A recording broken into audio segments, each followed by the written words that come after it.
Hello Internet, welcome back to Thrums to Twilight, the channel where I, Vincent, talk to you, the abyss, about books, movies, music I enjoy, find interesting, or a combination of the two. I'm trying to do some shorter, snappier videos just as a little challenge to myself. And I also was thinking, some of the books that I talked about in my to be read video. I've read them, and I was thinking that I was going to come back and review them individually, but I don't think that I'm going to. So I thought I'd just do this little short video where I'm going to talk about some of the books that I have read recently. The first one is just a little pamphlet. I got this from Houseman's, the radical bookshop in King's Cross in London when I was there.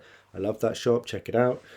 This is a little pamphlet called Radical Psychoanalysis and Anti-Capitalist Action by Ian Parker. This is an interesting little kind of introduction to thinking about radical politics and psychoanalysis and the intersection between the two. He makes some real interesting arguments about like some of the language that they use within psychoanalysis. They talk about it having been discovered rather than it being created. The idea that Freud discovered psychoanalysis suggests that it's always existed, that it's a kind of universal thing, which isn't true. It grows out of a particular period and a particular set of needs that the society had at that given time, and the way that it's changed subsequently has also been to adapt to our changing understanding of society and human beings.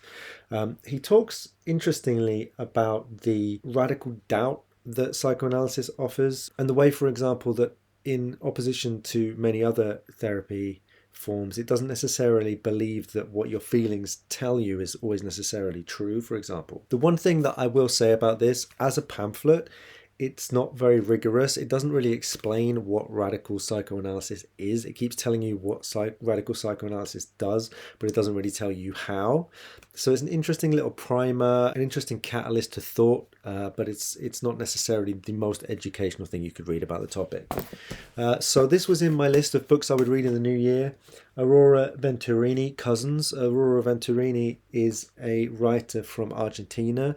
She died maybe 10 years ago or something. This book was one of her last books. She was in her 80s, and it made her very famous. Really, for the first time in her life, made her internationally famous. Might remind you of Leonora Carrington's writing. It has this sort of like wild surrealist edge, and I read online that she did know some of the surrealists and she knew the existentialists in France. It's narrated from the viewpoint of a young woman who is an artist and who has a certain disability. It's not quite clear what it is, but maybe she's somewhat cognitively challenged, or maybe might be implied that she's autistic. Her sister is highly disabled. All of the women in her family have various types of disabilities. She also has one of the titular cousins is a small person, and they are kind of their relationship is quite important in the book.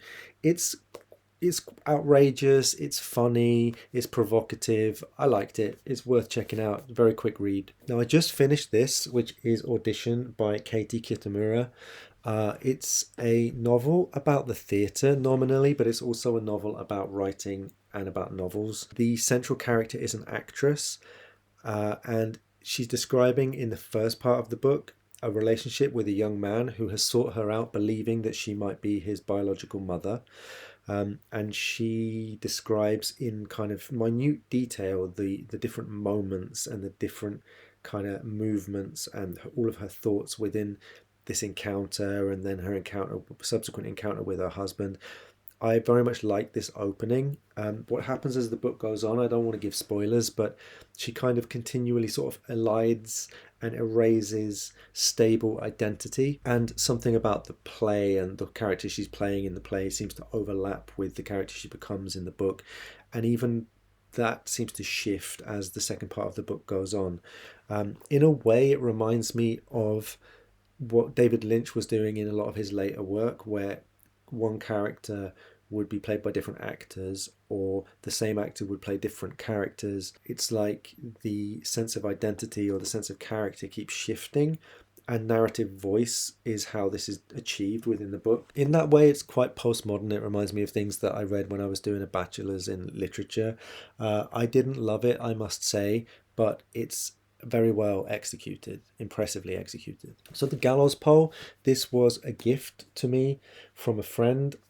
It is based on a true story of a community of forgers in the north of England, just at the point when the Industrial Revolution was reaching that part of the world or that part of the country.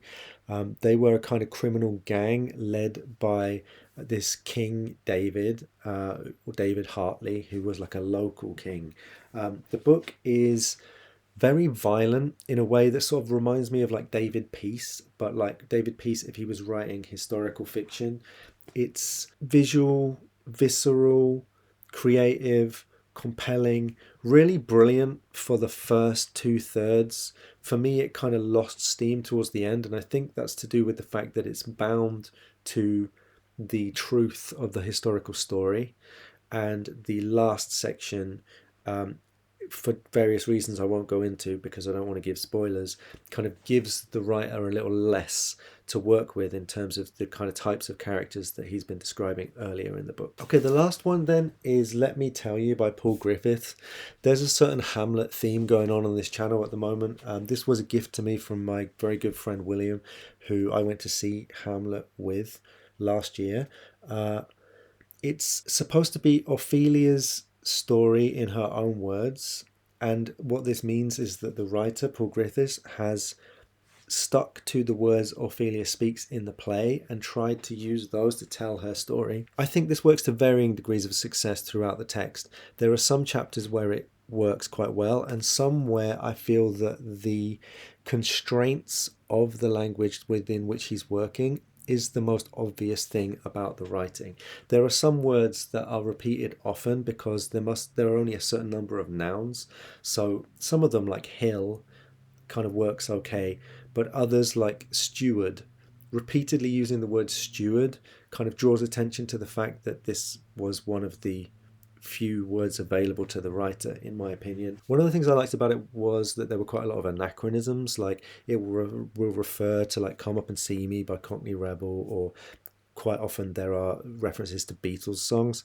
That kind of works for me because the history of the play Hamlet is that it's continually like presented and renewed and staged in ways that make use of modern music and modern cultural references. I also like the way that the word "oh," like the exclamation "oh," was used to replace Ophelia's name. Like people would refer to her as "oh" in the book, or she would do that herself. What I didn't much like in the book, I guess, is that it makes a point out of how Ophelia is freeing herself from the definitions placed upon her by her brother, by her father, and also by Shakespeare, the male writer, a woman defined by men.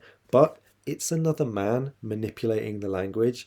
So there's something kind of hypocritical about this critique for me. He tries to get away from this towards the end by describing how she disappears into a white landscape, which is obviously supposed to be like kind of the end leaves of the book. As if, she's escaping also him. But I don't know, there was something for me that kind of didn't quite work about the idea.